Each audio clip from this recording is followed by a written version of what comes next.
আসসালামু আলাইকুম গাইস, কি অবস্থা সবার? সবাই কেমন আছেন? সো গাইস, আমি আজকে এমন একটা জায়গায় চলে আসছি যেখানে জামালপুরের ঐতিহ্যবাহী খাবারের রান্না বান্না চলতেছে। এটা আসলে খাবার না, এটা আসলে আমাদের জামালপুরের মানুষদের একটা অনুভূতি। সো এটা আসলে যাই খাইছে তাই আসলে জানে।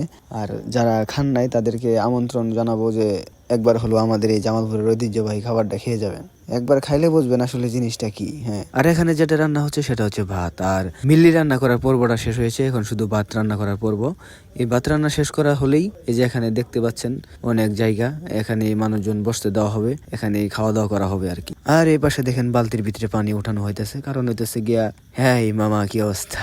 এখানে পানি উঠানোর কারণ হচ্ছে যারা খেতে বসবো তাদেরকে হাত ধোয়ানো, এই আর কি। যাই হোক, মোটামুটি সব কাজকর্ম শেষ, এখন শুধু মানুষজন আসলেই খেতে দেওয়া হবে আর সবকিছু রেডি। আর গাইজ দেখতে পাচ্ছেন এখানে আমাদের জামালপুরের সেই বিখ্যাত মিল্লি, যেটা দেখলে আসলেই জিহ্বাতে জল এসে পড়ে, সেটা বলার মতো ভাষা আমার এখানে নেই। সো আপনারা যদি একবার খেতে পারতেন তাহলে আমি আপনাদেরকে বোঝাতে পারতাম আসলে জিনিসটা কি। আর দেখতে পাচ্ছেন এখানে সব লোকজন বসা শেষ, আমিও যেহেতু কাজ করতেছি সো আমিও সময় পাইনি ভিডিওটা করার, আমার এক ছোট ভাইকে দিয়ে আমি এই ভিডিওটা করাইছি। এই পাশে সবাইকে বাদ দেওয়া শেষ, আর এখানে হুজুর ধরছে দোয়া, আমি মাঝখান থেকে একটু ভিডিও করে নিলাম। এই পাশে মিলি দিতেছে, মিলি দেওয়ার পালা। মিলি দেওয়া শেষ হলে আমাদের খাওয়া শুরু। দেখতে পাচ্ছেন খাওয়া শুরু হয়ে গেছে, সবাই খাওয়া দাওয়া করানো শেষ, এখন শুধু আমরা যারা কাজ করছি এদেরকে খাওয়ানো বাকি। এখন আমরা বসে বলেছি, এখন আমরা খাবো।